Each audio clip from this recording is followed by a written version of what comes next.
خلیفۃ المسلمین امیر المومنین جانشین خاتم النبیین سیدنا ابو بکر صدیق رضی اللہ تعالیٰ عنہ ایک دن پیار بھری نگاہوں سے حضرت علی المرتضیٰ کے چہرے کی طرف دیکھ رہے ہیں۔ جب حضرت علی نے غور کیا تو پوچھا، پیارے صدیق آج پیار بھری نگاہوں سے مجھے تک رہے ہو، وجہ کیا ہے؟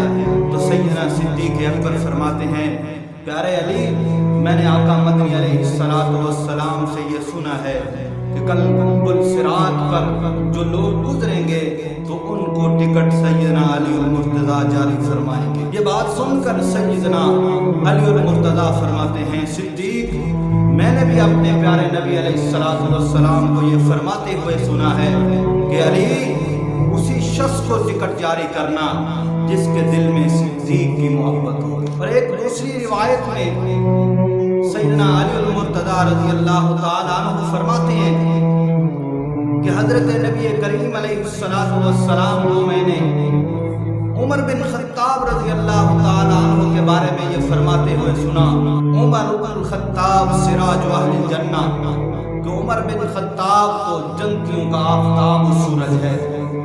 جب یہ بات سیدنا عمر بن خطاب کو پہنچی تو وہ جلدی سیدنا علی المرتضیٰ کے پاس پہنچے اور پوچھا، علی آپ نے یہ بات جان فرمائی ہے؟ تو حضرت علی فرماتے، ہاں میں نے آقا مدنی علیہ السلام سے یہ بات سنی ہے۔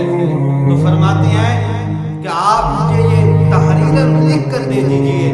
تو سیدنا علی المرتضیٰ لکھتے ہیں، میں علی ابن ابی طالب اور میں نبی علیہ السلام کی طرف یہ بات منسوب کرتا ہوں، اور نبی کریم علیہ السلام نے یہ بات جبریل امین سے سنی، اور جبریل امین رب العالمین کی طرف سے یہ بات بیان کرتے ہیں کہ عمر جنتیوں کا سورج اور آفتاب ہے۔ ایک تیسری روایت میں سیدنا علی المرتضیٰ فرماتے ہیں کہ جب نبی علیہ السلام کی پیاری بیٹی سیدہ رقیہ کا وصال ہو گیا تھا تو سیدنا عثمان بن عفان کو نبی کریم نے مغموم اور پریشان اور غمگین دیکھا۔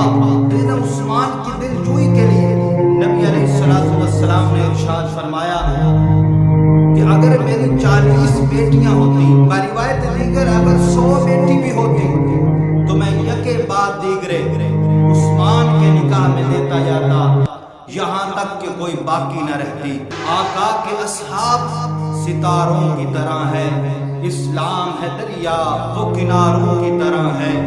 ابو بکر و عمر عثمان و حیدر کی شان دیکھیے، اسلام ہے مسجد وہ میناروں کی طرح ہے۔